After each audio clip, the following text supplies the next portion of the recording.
नमस्कार मित्रांनो. ज्यावेळी एकनाथ शिंदे त्यांच्या दरेगावी एकांतवासामध्ये जातात, त्यावेळी ते खूप मोठा असा निर्णय घेतात म्हणे, असं त्यांचे सहकारी संजय शिरसाट म्हणाले. म्हणजे यावरून 2019ची आठवण यावी आणि उद्धव ठाकरे यांनी ज्या पद्धतीने भाजपच्या विरोधामध्ये बंड पुकारलं आणि ते यशस्वी केलं, अगदी तशा पद्धतीचा एकनाथ शिंदे काही मोठा निर्णय घेणार आहेत काय यामध्ये त्यांचा फुसकाबार होणार आहे. खरोखर एकनाथ शिंदे यांच्या समोर भाजपा पुढे माघार घेण्याशिवाय काही दुसरा पर्याय शिल्लक आहे काय? आणि ज्यासाठी एकनाथ शिंदेंनी भाजपच्या विरोधामध्ये आक्रमक भूमिका घेतलेली आहे, बंडाची भूमिका घेतलेली आहे, ते मुख्यमंत्रीपद अथवा गृहमंत्रीपद एकनाथ शिंदेंच्या पदरात पडणार आहे का? आणि या शिंदेंच्या आक्रमकपणाला भाजपनं ज्या पद्धतीने अतिशय थंड परंतु थेट उत्तर दिलं, ते काय याविषयी आपण माहिती जाणून घेणार आहोत. तत्पूर्वी जर आपण चॅनलला सबस्क्राईब केलं नसेल तर पहिल्यांदा जरूर सबस्क्राईब करा, लाईक करा आणि शेअर सुद्धा करा. मित्रांनो, ज्यावेळी एकनाथ शिंदे एकांतवासामध्ये जातात, त्यांच्या दरेगावी जातात, त्यांच्या शेतीमध्ये, तिथं म्हणे एकांतवास त्यांना मिळतो, तिथे मोबाईल नसतो, लोकांचा अडथळा नसतो आणि मग ते चिंतन मनन करून अतिशय खूप मोठा असा निर्णय घेतात. आणि ज्यावेळी असा त्यांना मोठा निर्णय घ्यायचा असतो त्यावेळी ते त्या दरेगावी जाऊन बसतात, असं संजय शिरसाट म्हणाले. मग आता खरोखर एकनाथ शिंदे, उद्धव ठाकरे एवढा कणखरपणा त्यांच्यामध्ये असेल काय? भाजपच्या समोर छाती काढून बोलण्यामध्ये त्यांच्यामध्ये तेवढी हिंमत असेल काय? आणि ते जर बंड केलं त्यांनी तर ते बंड खरोखर ते यशस्वी होईल का? का हे त्याच्यामध्ये हा त्यांचा फुसकाच बार होणार आहे? तर मित्रहो, एकनाथ शिंदे हे उद्धव ठाकरे प्रमाणे बंड करणारच नाहीत, हे आपण पहिल्यांदा लक्षात घ्यायला हवं. कारण एकनाथ शिंदे यांच्यामध्ये उद्धव ठाकरे एवढा, त्या बाळासाहेबांच्या शिवसेने एवढा कणखरपणा निश्चितच नाही, ही गोष्ट आपल्याला मान्य करावी लागणार आहे. आणि ज्यासाठी एकनाथ शिंदेंनी भाजप पुढे आक्रमकपणाची भूमिका घेतलेली आहे, ते गृहमंत्रीपद भाजपा एकनाथ शिंदेंना देणार आहे. मुख्यमंत्रीपद एकनाथ शिंदेंच्या वाट्याला जाणार आहे? अजिबात जाणार नाही.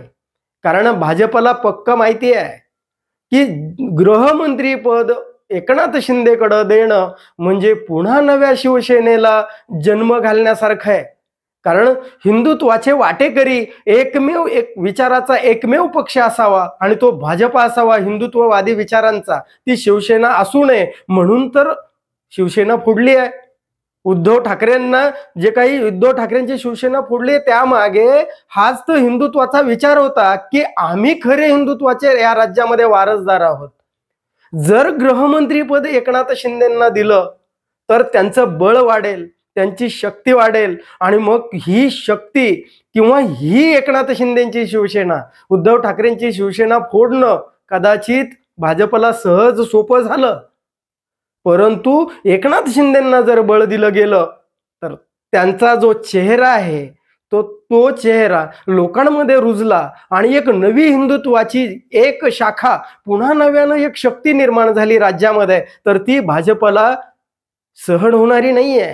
म्हणून भाजपा हा कधीही एकनाथ शिंदेंना आता गृहमंत्री पद सुद्धा देऊ शकत नाही. ही काळ्या दगडावरची पांढरी रेष आहे.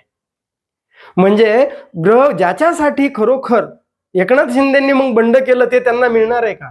तर अजिबात मिळणार नाही. मुख्यमंत्रीपद ही त्यावेळीची गरज होती हो, ज्यावेळी उद्धव ठाकरेंचं हिंदुत्व, उद्धव ठाकरेंची शिवसेना ही भाजपच्या हिंदुत्वाला जी आव्हान देत होती, ते आव्हान मोडीत काढण्याकरिता एकनाथ शिंदेंना मुख्यमंत्रीपद दिलं गेलं होतं. परंतु आता ती चूक आता भाजपा कधीही करणार नाहीये. मग जर तो करणार नसेल तर मग या एकनाथ शिंदे समोर खरोखर माघार घेण्याशिवाय काही दुसरा पर्याय शिल्लक राहतोय काय? एकतर हे बंड केलं, ज्याच्यासाठी केलं तेही पदरात पडणार नाहीये, आणि जर माघार नाही घेतली तर पुन्हा परत आलाच तो ईडी सीबीआय जो धोका आहे तो पत्करावा लागेल. मग एकतर आता एकनाथ शिंदेची अशी गुची होऊन बसलेली आहे की जर त्यांनी माघार घेतली तर 5 वर्ष अपमान सहन करावा लागणार हे मात्र निश्चित आहे, आणि नाही घेतली तर त्यांची शिवसेना, एकनाथ शिंदेची शिवसेना फुटण्याचा धोकाही तेवढाच जास्तीचा आहे. मग करणार तर काय?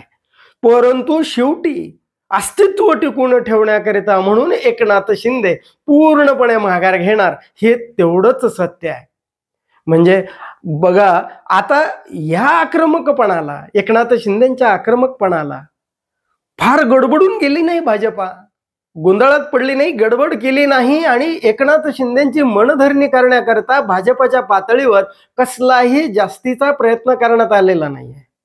अतिशय थंडपणे, परंतु थेट अल्टिमेटम म्हणावं, थेट उत्तर म्हणावं, असं या भाजपनं एकनाथ शिंदेंना दिलं होतं की जी 3 तारखेला होणार होता मुख्यमंत्री शपथविधी, तो 5 तारखेला होणार आहे. मैदान ठरलं, तारीख ठरली, प्रमुख अतिथी ठरले, म्हणजे विधिमंडळाची, त्यांच्या भाजपा विधिमंडळाची आणखी बैठक झालेली नाही, त्यांचा विधिमंडळाचा नेता, गटनेता ठरलेला नाही, म्हणजे मुख्यमंत्री कोण अजून भाजपच्या पातळीवरही ठरलेलं नसताना मैदान आणि तारीख जी ठरली तो एकनाथ शिंदेंना थेट इशारा होता, म्हणजे अतिशय थंडपणे दिलेला होता. परंतु मग आता एकनाथ शिंदेंना पर्याय तो काय? आता एकच पर्याय, एक तर ते दरे गावातून आता ठाण्यामध्ये येतील आणि शांतपणे एवढंच बोलतील की मोदी आणि शहा जे दिल्ली पातळीवरचे भाजपाचे जे नेते आहेत ते जो निर्णय घेतील तो आम्हाला मान्य आहे. म्हणजे एकंदरीतरित्या एकनाथ शिंदेंचा जो वाघ आहे तो डरकाळी फोडणार का आणखी दुसरा कोणता आवाज काढणार? आपल्याला काय वाटतं जरूर सांगा, आणि हा व्हिडिओ जर आपल्याला आवडला तर लाईक, शेअर आणि सबस्क्राईब करायला विसरू नका. जय महाराष्ट्र.